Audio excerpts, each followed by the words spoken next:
Well, George, overriding disappointment, but still some positives to come out of that performance. Yeah, I mean that's a gut-wrenching finish, especially away somewhere like this. But I thought, look, we talked about physicality and work rate and representing what we do represent as a team, and we have done the last few seasons just in terms of attitude. And I thought the boys brought that in abundance. I thought they fought. I thought their physicality was outstanding, and we put ourselves in a position to win it. It's obviously a very disappointing last 5 minutes there, and probably a bit of a tough call at the end to give Henry Slade, who doesn't miss any kicks, that last kick. But look, I'm gutted right now because I thought we did enough to win that game. But I'm very proud of the boys. I feel very differently standing here right now than I did last week.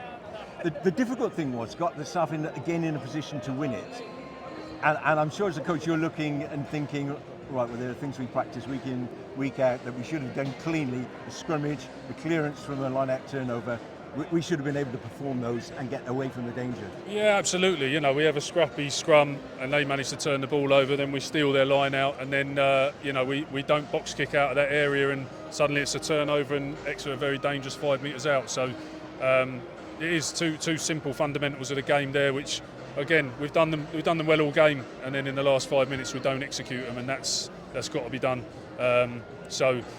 Yeah, look, we have to have a look at that, but I think it's basically just doing the simple bits well there in the last 5 minutes, and we close the game out. So very disappointing, but as I say, I stand here feeling very different to last week. It's a cliche, and I feel almost embarrassed saying it, but you're going away from Sandy Park with 2 points. You're losing bonus point, 4 tries, bonus point. So in this situation, you're definitely going away with positives on the board. Yeah, absolutely. I think if you look at it at the beginning of the year, you mark this one and say if you come away with a losing bonus point, you're in a good spot. So to take away 2, you're right, it is a positive. I think it's just a heartbreak at the end, and I felt we were the better team tonight. I thought we did a lot of good stuff tonight. And you have to credit Exeter for finding their way back in, but as you pointed out, really probably a couple of simple errors from us gave them the opportunity rather than them creating them. And would there be a different? Well, maybe you shouldn't say a different focus this week in training. You made the point this week. There are no easy games in the Premiership. Exeter away is not an easy game. Leicester at home equally is not going to be an easy task. So, will the focus be any different this week? Are there things you think, right, I've got in place here and that we're going to switch to this?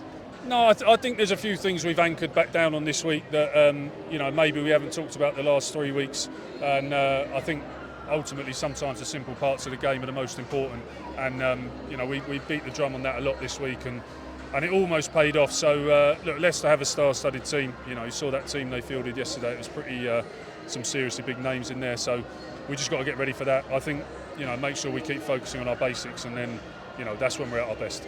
George, thanks very much for your comments again.